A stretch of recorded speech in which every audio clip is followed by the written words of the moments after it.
¿Cómo están ustedes? Soy Consuelo Saavedra, periodista, y en nombre del Consejo Nacional de Ciencia, Tecnología, Conocimiento e Innovación, de ICARE, y del Ministerio del Medio Ambiente, les doy la bienvenida a esta conversación con el profesor Sir Partha Dasgupta sobre su trabajo como autor del reporte Economía de la Biodiversidad. Professor Dasgupta, thank you so much for being with us today. Pleasure. So let's start with some basics of the economics of biodiversity. What is the main premise of the review, and what was the importance of translating environmental concepts into the language and logic of economics? Well, first of all, I think it's a rather natural thing to do because Mother Nature we're embedded in Mother Nature and provides us with all the goods and services that we use. From our gardens in our house, all through the landscape. But in most cases, nature is missing in economic analysis, and the idea was to incorporate it into economic thinking. Now, it doesn't mean a paradigm shift or anything. It's really a consistent accounting for the implications of what we all do as individuals on the landscape. And I was invited by the UK Treasury, and that's important to recognize that it's the Treasury, not the Ministry of Environment, which asked me to produce this. I think the idea was that this is important also for banks, financial sector, and the ministries of finance throughout the world, that we should take nature into account when we make investment and consumption decisions. Well, that might be a shift of paradigm. I mean, when Treasury start asking about this information and asking these questions and have the willingness to incorporate this point of view, that's a shift. Yes, it is a shift. You're quite right. I mean, when I say it's not a paradigm shift, I meant for the economist, it should not be seen as a paradigm shift. But it is socially, certainly is the case. But maybe the governments are now responding to citizens' demands that the quality of life is threatened. Small groups of people find that happening in the poorer parts of the world.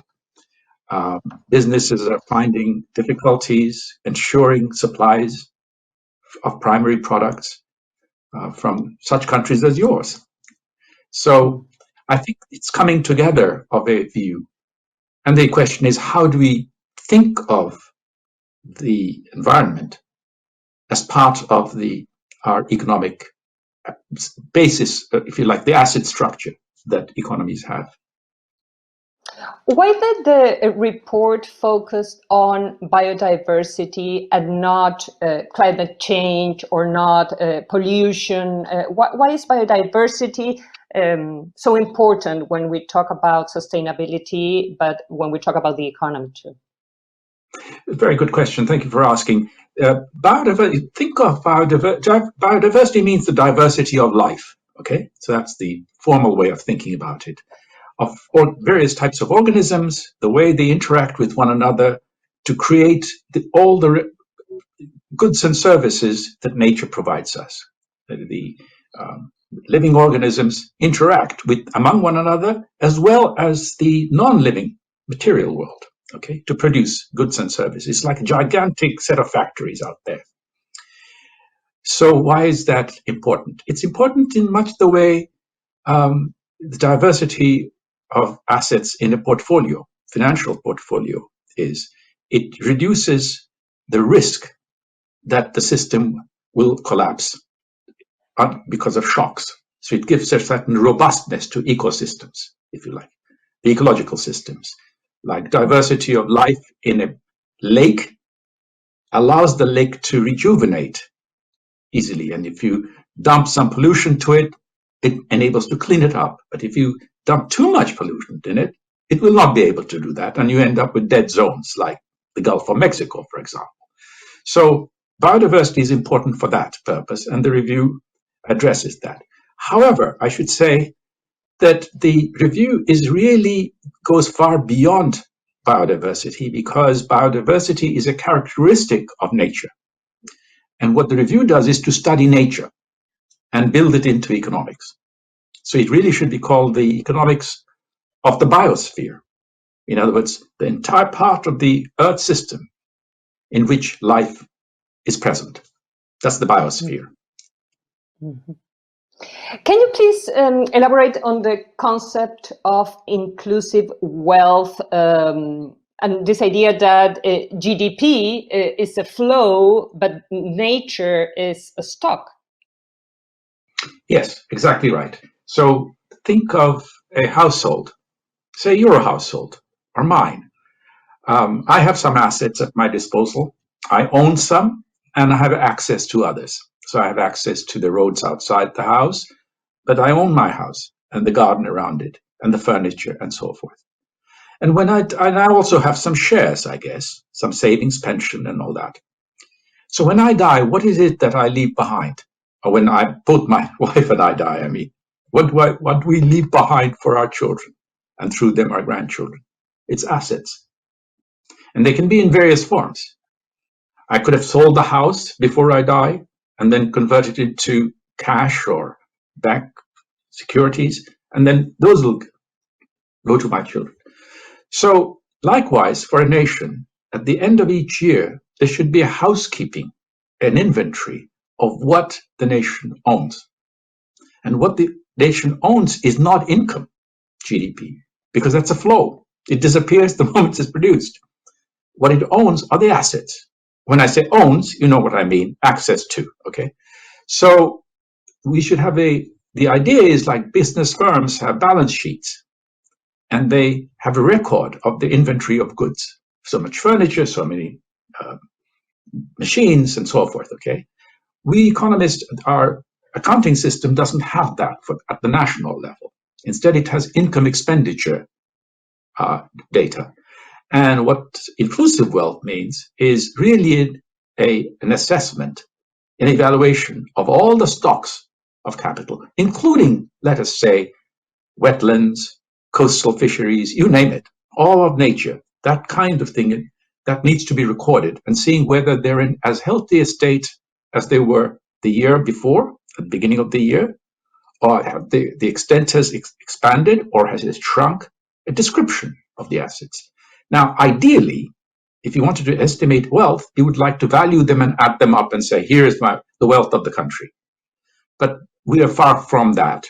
So inclusive wealth really means you're include in your asset structure not only produced capital, roads and buildings and so forth, and not only human capital, how many educated people there are, schooling and so forth, and health status, but also natural capital.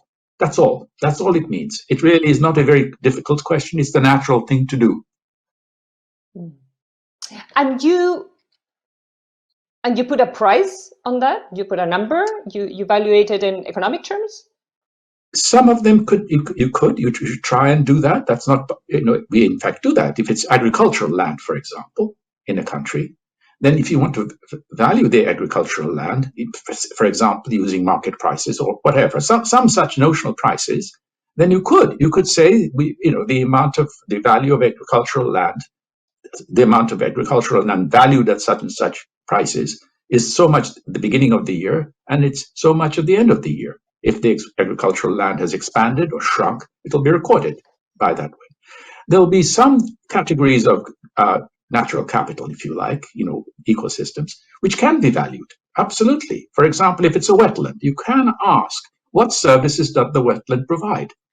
And their ecologists will tell you a lot. They'll be able to tell you about the insects that inhabit the wetland, which help to pollinate neighboring farms, the cleaning of water that the wetland offers, which allows neighboring people in the neighborhood to have clean water, and so forth. Many, many other services. You can accumulate them. You can even try and estimate the value of that in market prices, for example. For example, if it were cleaning of water, you can say, well, if the wetland was destroyed, if it degraded, we would need clean water anyway. So how do we get it? Well, maybe a filtration plant well, how much does the filtration plant cost? You see what I mean? And if there are bees and insects which are pollinating farms in the neighborhood, then you can ask what's the gain in productivity of those farms because of these insects. That kind of study has been done. So, having said that, I should say we have to be intelligent about it. Use prices if you can. In any case, it's not market prices. You really are interested in the social values. So you might say insects are more than just, their value of insects exceeds their value as pollinators. They are life. And we might want to give them some weight for that. The very fact that they're there, they're living creatures. Every society has notions of intrinsic value of nature, sacredness of nature, and so forth. You can build on that.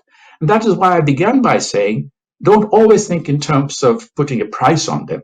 It may be that the best we can do for some very, very difficult objects, simply say what the stock looks like. Has it degraded over the year? If it has, keep an eye on that, because it means if you're not careful, it might disappear, in which case there will be a loss. So we just have to be commonsensical about it. The main thing is to look to the asset structure, okay? Move away from income to assets, stocks. That's the idea of inclusive wealth. Yeah, that's fascinating because some people say when you started considering nature as an asset or describe nature as providing services, some people say, well, this is basically maintaining the mindset that has brought us to this stage of overexploitation, But you also are talking about, sacredness. It's not just a price or a market value. You see, it's one thing to say that because we try and place a value, that we have come to this pass where we are destroying the biosphere. I could respond in saying that's not where the source of the problem is. Everybody values nature. A farmer does. A fisherman does. He or she regards it as an asset because the entire livelihood depends on it. Consider a poor village at a coastal part of your own country. Their nature has an economic value, believe me, because their lives depend on it. If there is a crisis in the fishery, they'll be wiped out. So let's not fool ourselves. These are economic assets to the people who are using it, and they want to husband it, to maintain it, because they care about their children. They want to hand over a good coast to their children, and so forth, or maybe educate their children and then they move away and so forth. All that is all there. The problem is that we haven't priced them properly. The institutions we have built are so defective that others don't pay the price. The fishermen in the coastline, that community values it and protects it. The problem arises if a foreign fishing community comes along and starts grabbing it, then we have a serious problem, and it shouldn't be allowed, you see. So it's not the weakness is not in the fact that these are in thinking that the mindset that these are economic objects. They are. And of course, they are more than economic objects. I'm just looking at the baseline now, okay? Sacred and so forth come afterwards, in the sense that you can pile that on.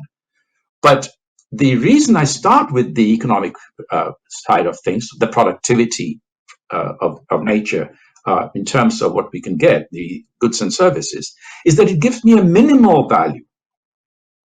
And minimal value is very useful. Minimal means we know it's more than that, because there's intrinsic value of nature. Some parts of it are also sacred and so forth. So it's much more, that's for sure. But now suppose I can show that it is really in our interest to protect and preserve nature, the biosphere. Even though I have undervalued biosphere, then I'm on a winning ticket. Because if you say, well, the biosphere is worth even more because of intrinsicness or sacredness for us, then I'll say, good, save it even more. Invest even more in it. But I've already done the trick of being able to persuade you that it deserves saving, because otherwise we lose. we humans lose. How about that as an argument? It's a very compelling one. Let's go back to some basic economics and growth. How could we decrease the resource pressure on the planet without stopping growth, particularly in developing or middle-income countries like Chile that export raw materials and commodities? Yeah, it's a very, very difficult question, and there's no universal answer to it. But taking the global economy as a whole, which is what you began with, and then you have to peer into the different countries, goes without saying. The review asks us, what are the variables which influence the demand we make on nature? And then on the other hand, we have to ask, what is the capacity of nature to provide the services and goods of which we are making demands? And if the demand exceeds the supply systematically, then of course nature degrades. You're eating into nature, okay? You're digging into nature and then converting it into goods and services that we manufacture, okay? So that's the basic mental model that we want to think of. And this mental model is correct. It has nothing to do with your political view or anything. It's physics. It's just basically biology. You're taking stuff more than it can regenerate itself. It's like taking more from a fishery than it can regenerate, and then the stock of fish declines. So think of the biosphere like that. And that's what we are doing. So you ask ourselves, what are the forces that are creating our demand? Well, one reason the demand is so high is that nature is underpriced. So when we do cost-benefit analysis, when we say, is it worth our building another road or cutting through the rainforest to dig for minerals, for example, okay, then what is it doing to the rainforest? Now, for the individual country, this is important. If the individual country, let's say, that houses the tropical rainforest, Brazil is a very good example of it, they'll say, well, all right, imagine that we trust what the Brazilian president says, okay? Let's just assume that it's a trustworthy statement. He's saying, well, look, we have to develop. And it's all very well for people abroad to say that we should not cut down the rainforest but then if you care about the rainforest, it's a public good. It's benefiting you. But why should we pay the cost of bearing that public good for the rest of the world? Okay, so that will be the argument. So we'll cut into the rainforest because there are minerals to be grabbed. Never mind the local inhabitants, but that's the way the argument goes. Okay, and I think there is a great deal of truth in that, in the sense that, assuming that the analysis is correct, by the way. I mean, I have grave doubts as to whether it's in a country's interest. Okay, but let's have that starting point. Okay, but I'm going to be assuming here that it's a reasonable way of thinking, because it's the public good versus what you can get out of it for your private purposes. I mean, when I'm private, I mean for the country as a whole, and that's a perfectly reasonable thing to concern ourselves with. But economics is telling us that if that is the situation, then there should be a payment made to the country which houses the rainforest to protect it so that we can benefit. Now, this is it's nothing new in this. At a small scale level, it's practiced throughout the world now. Increasingly, Costa Rica has a huge system of payments for ecosystem services, where, say, farmers are paid by farmers who own the property through which, let us say, is on a wetland or with a forest cover, and if they whoever owns it is supplying neighbors with that facility. Say, for example, if you're growing coffee in a neighboring farm, then the bees and insects which live in the forest that you own are benefiting the farmer. So what about the farmer compensating a little bit, paying for that service? So this is called payment for ecosystem services. The one who benefits pays for its use, which has a tremendous logic behind it.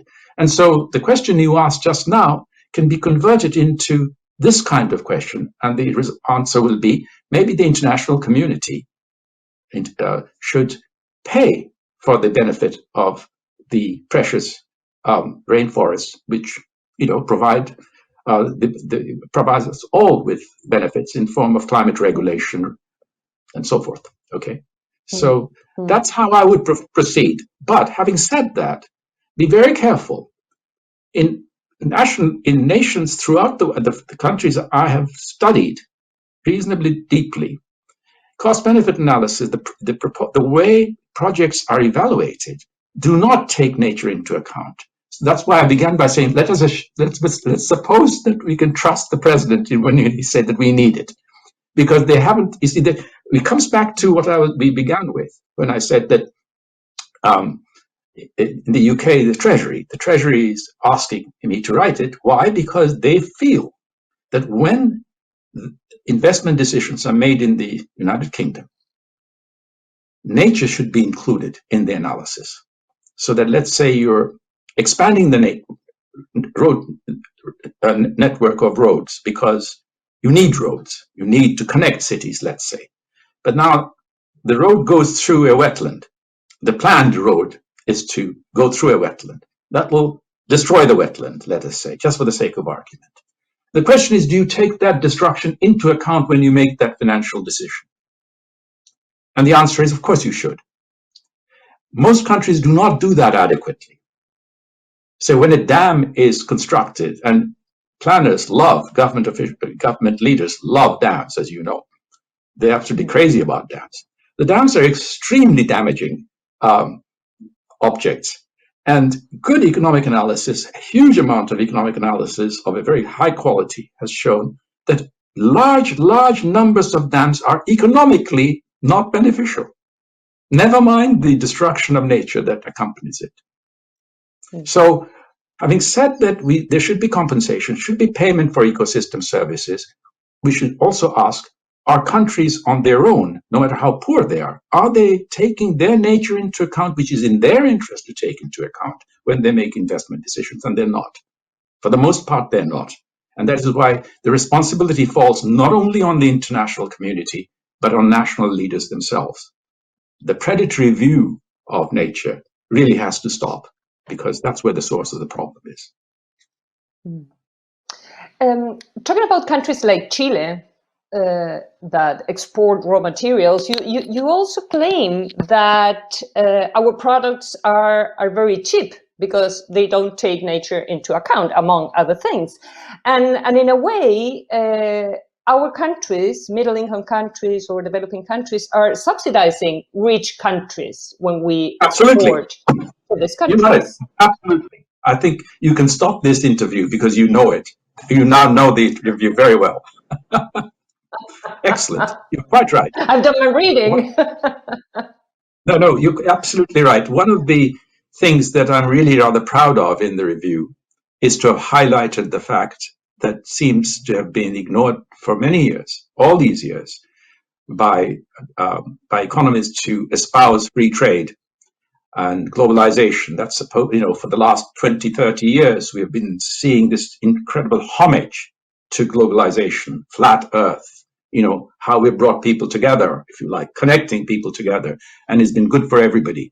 Well, it's not been good for everybody, and I can show it not through psychology, but pure economics, which is the point that you've just now made, which is that poor countries have been subsidizing, there's been a transfer of wealth from poor countries because they're the ones typically have raw materials, organic raw materials in some cases and minerals in other cases, of course. But the organic part is the interesting one, because even the minerals, in order to mine them, you're destroying the local habitats. And that price, that cost was not included in the export price of the product, of the extracted stuff. And if that happens, basically, the people who are importing it are importing it for cheap. Timber is a very good example. Timber export from the rainforest is a very, very large, significant earner of foreign exchange for countries which house these rainforests. And if they're subsidized, if they're charging a lower price than they should, because it's the country's citizen who is suffering, the average citizen who is suffering, because the ecosystem losses, floods, for example, soil erosion, those losses that occur on account of deforestation are not paid for. So you're absolutely right. In my judgment, I don't think anybody has estimated how much of wealth has been transferred from poor to rich countries. But having said that, let me just make it clear. I'm not claiming this is a conspiracy. It's simply bad economics at work. Espousing free trade when the conditions of free trade are not right. And the conditions are not right because natural capital or nature is unpriced in large chunks. And you asked me some time ago about pollution. So I should say why. It's that the review suggests that we should be thinking of pollution as the negative of conservation. Think of it as a negative thing, because pollution means destroying some asset, the character of an asset. So when you, let us say you've got sulfur dioxide being emitted into the atmosphere, then the quality of the air is reduced. So you are looking at the sink into which the pollutant is being dumped, and it's the quality of the sink which has reduced. So essentially, instead of talking about the pollutant, talk about the sink into which this pollutant has been dumped, deposited, and the worsening of the sink in terms of quality is what we mean by degradation of nature. So the review takes pollution, incorporates pollution into it by thinking of it as the negative of conservation.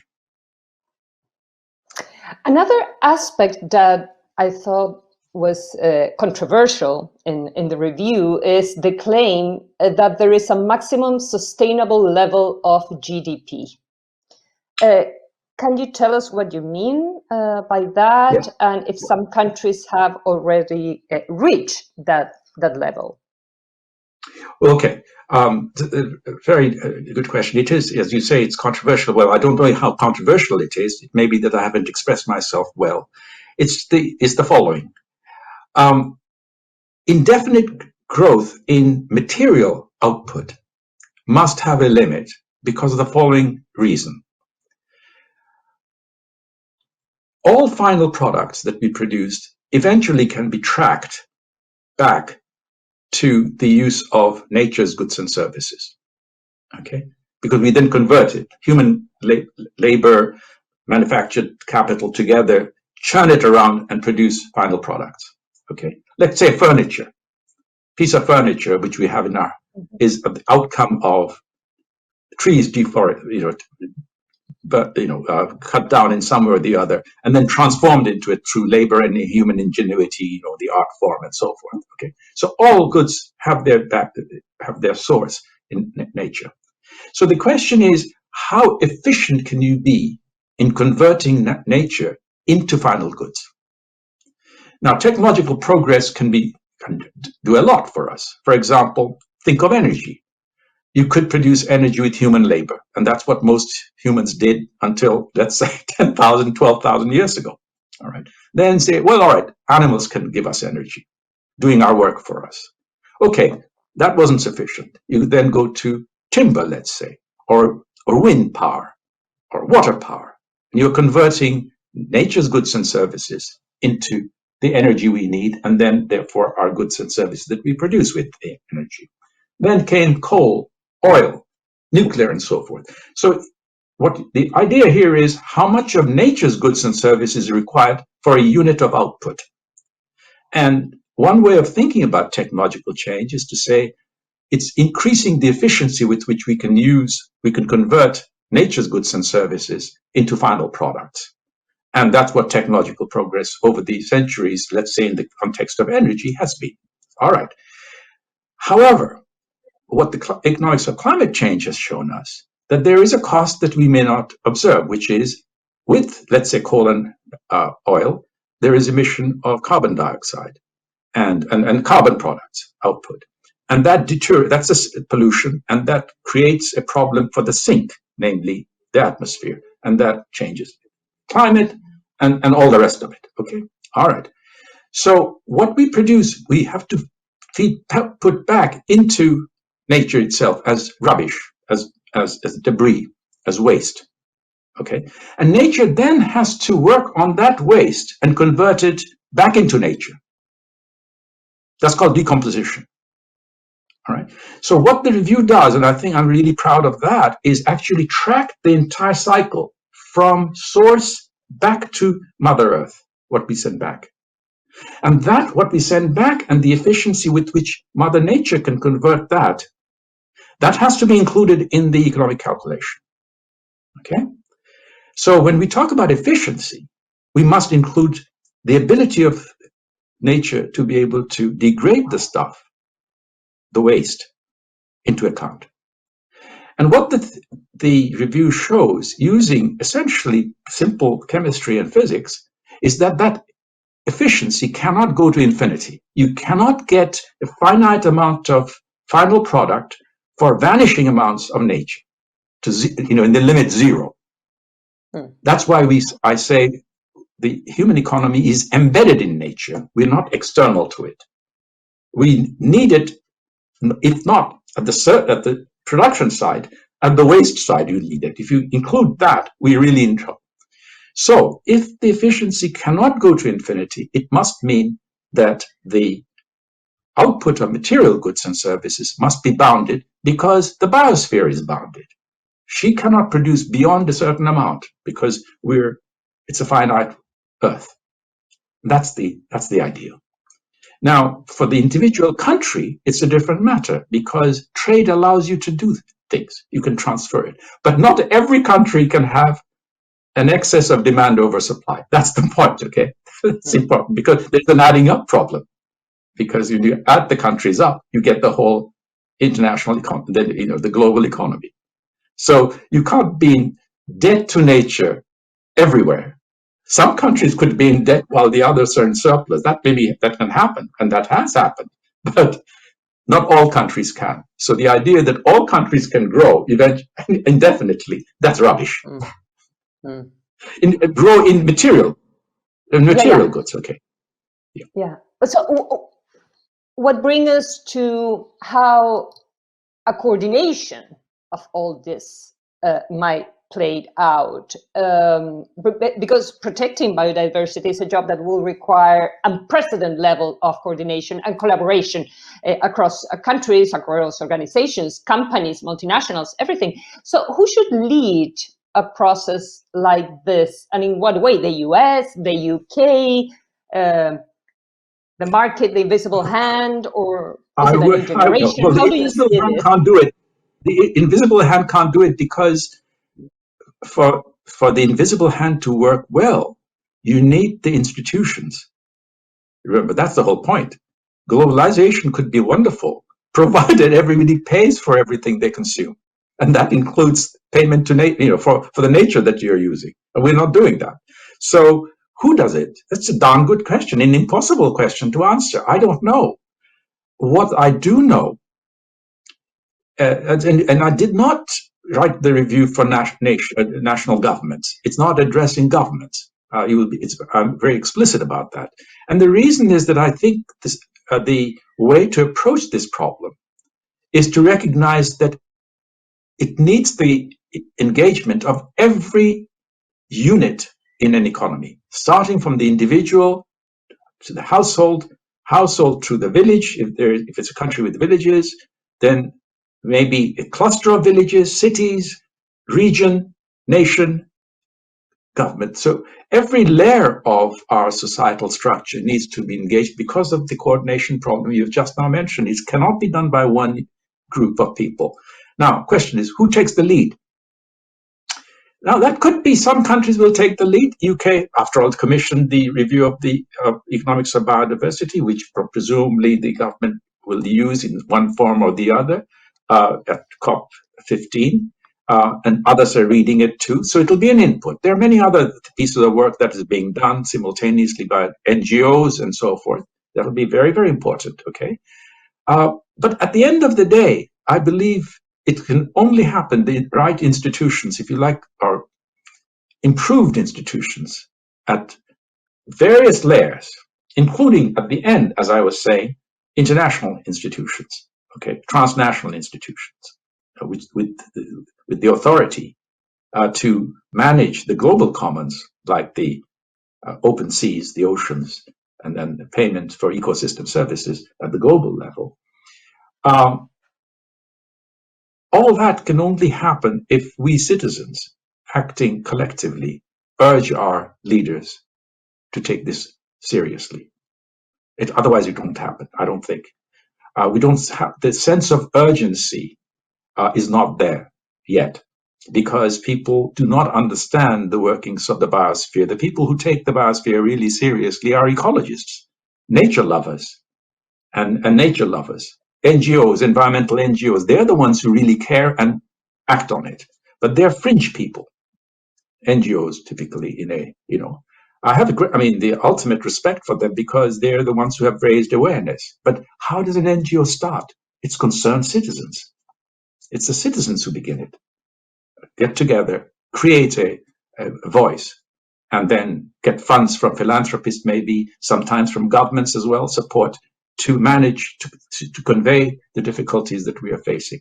So at the end of the day, it is the citizen. Now, how you galvanize citizens' actions, I feel maybe the only way I can think is for educating an increasingly urbanized society into the mysteries of nature. Because we read literature. Everybody has to learn how to read and write, and so this, we call it the 3 R's: reading, writing, and arithmetic, which is the basic primary education in the UK. What about nature studies at the same time? Encouraging children, or having in the course curriculum that they spend a certain part of the week with their teachers, messing around, if you like, in the countryside, in the neighboring countryside, and so forth. So I have quite a bit on that in the review. Now, that's not an answer, and I have no answer, to be quite frank. I'm just grappling with ways to galvanize interest and attention in a really serious problem, which is lying ahead of us. And also, how do we bring companies into this equation as well? Does that come from consumers, from governments, which in turn, are more sensitive to this, citizens that care more about nature? Yeah, you've got it. I think that's exactly right. We citizens have to do that. And also remember, governments need disciplining too, and they're disciplined only by the citizens. That's the only way to do it. So I'm not keeping government as something superior or more enlightened than, let's say, the private company. I have no idea whether they are or not, but they both have responsibilities. And I think the citizen can easily do that. We have done it. We are doing it all the time over health products, for example, food products. We insist on disclosure on the part of the firm who is selling us of what the product is. So disclosure has now become important because firms worry that customers, if they don't know, they're not going to buy it because they care about their health. So we need to know what the sugar content is, salt content, and so forth. Okay, so we are now told about it. All right. Now, if I care about the environment and I care about what's happening down in Africa or Latin America or Asia, from where primary products are used for the goods that I'm buying, wouldn't I want to know how they're treating it? The ecosystems from which the stuff is coming out, the state of the ecosystem, when 10 years ago now, and they're purchasing goods from it and then transferring it here. I would like to know that. And if I insist, either through legislation that they have to do it, or we have one thing, which is purchasing power. We don't buy. If you don't tell us where the coffee comes from, then I'm not going to buy your coffee. And we are moving in that direction but we, on the whole, use fair trade labels. But here it's really adding to it the trade with nature, what we are doing to nature, not to whether we are paying the farmer the adequate amount. That's important, very important, goes without saying. But what the farmer is doing to the farm in the process of, is he attending to the ecosystem surrounding his plantation? And then do you think that it's going to be transferred to price, so the consumer will pay for that increasing cost? Because there's also the argument about, the profits have been so good because nature hasn't been taken into account. Indeed, yes. And so the price would rise, indeed, if they have to pay more to protect, invest in nature at the source country, in the source places, in order to ensure the viability of their ecosystem for the products that they're selling, then the price will rise. Fine, but that's a price we have to pay, and we should pay, because the whole point is that we're not paying, and that's why we're in trouble. And what the review is saying, that it's in our interest, if we are interested in protecting those ecosystems for the future generation, for our grandchildren's coffee drinking habits, if they have it, then we better pay to preserve it. We can't at the same time talk about fair trade as regards people and say we are willing to pay more. So if you pay more to the farmers because we care about poverty, if we can say that, we can certainly say, look, if we have to pay a little more so that in order that you invest in the ecosystem, not just pay the farmers more, the planters more, then that's what we should do. The fact is we have to square the circle. It's not as bad as squaring the circle. Basically, we are living off the cheap. And now we are saying, oh, we are in trouble. We have to be worried about biodiversity. Well, if you are, then we should start thinking of paying for it. That has some implications. So coffee will be a bit more expensive. Okay, you have to cut down on other things. But really, it's no going away. It's no escaping the fact that we are at the crudest level, just thinking of nature as a supplier of goods and services for us. That's a very crude way of putting it, but let's stick to that for the moment. There's no escaping the fact that we are facing, because we are underpriced nature, we're facing a trade-off between ourselves, our lifestyles, and the lifestyles of our children and grandchildren and so forth. So ultimately, it is an intergenerational problem. And in some sense, there is a conflictual situation we have created by eating too much into nature and jeopardizing their future, our children's future. COVID-19 is probably one expression of it. If, for example, climate change and this biodiversity loss leads to great pandemics more frequently, more intensively, and the data seems to, the work of epidemiologists suggests that it might, because it's a reflection of biodiversity loss, or put it this way, reflection of the degradation of nature in far distant lands, which can then move over to us to harm us. Then there is a trade-off. We're putting our future, our children and grandchildren, at greater risk. So although we've had an extraordinarily great 70 years since the Second World War, particularly in the West, but even the whole world as a whole, if you take the average person, unprecedented improvement in life. Life expectancy has gone up from about 46 years at birth to 73 years in a matter of 70 years. It's unbelievable. So it's been a very good period for us, extremely good. And so I think shifting our attention away from us to our grandchildren will be a good way of thinking about how to protect Mother Nature. Professor Partha Dasgupta, thank you so much for this conversation. You're welcome. It was a pleasure to meet you.